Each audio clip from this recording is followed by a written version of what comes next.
What is soft-proofing in Lightroom Classic? Soft-proofing is fine-tuning your image adjustments to make sure it prints correctly and true to its colors on your printer or with your printing company. Soft-proofing is also useful when using the book or print modules. To efficiently use soft-proofing, you'll need to have your monitor calibrated. For demonstration purposes, I have this overcooked or oversaturated image of Easter Island.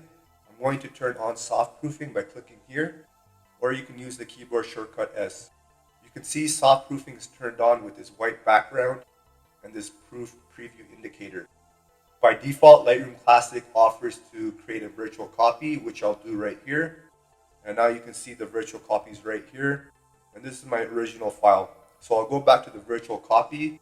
And by default, the color profile is usually RGB, which some printing companies will also use. You can also load your own color profile right here, and you need to make sure you download it from the printing company or the paper company.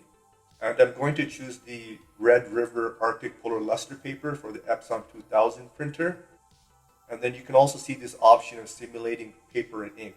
If I turn it off, it looks a little bit different, the image. And if I turn it on, the image looks a little bit different. I'll show you the before and after. Here's the before, and here's the after with this color profile. And it also looks different when I uncheck this. So I'm going to turn on the out-of-gamut indicators. The keyboard shortcut is Shift+S. And this shows all the colors that are out-of-gamut or are going to have a problem being reproduced. So that's why you have these intent purposes, perceptual and relative. So perceptual tries to keep the image looking the same, and it may shift in-gamut colors. Relative preserves all in-gamut colors and shifts out-of-gamut colors to the closest reproducible color.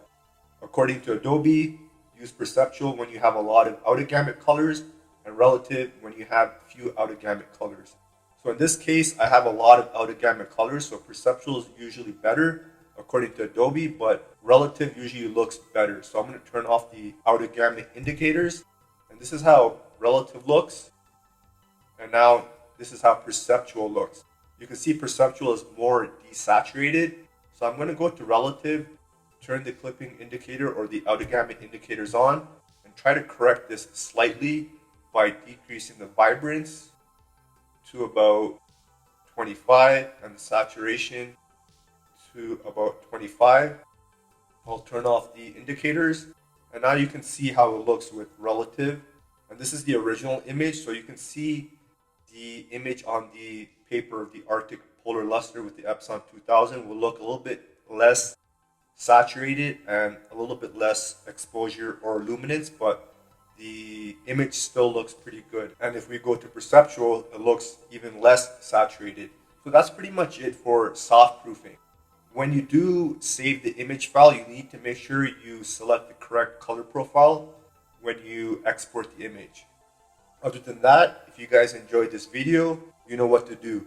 And as always, live easy, sleep breezy, and stay lovely.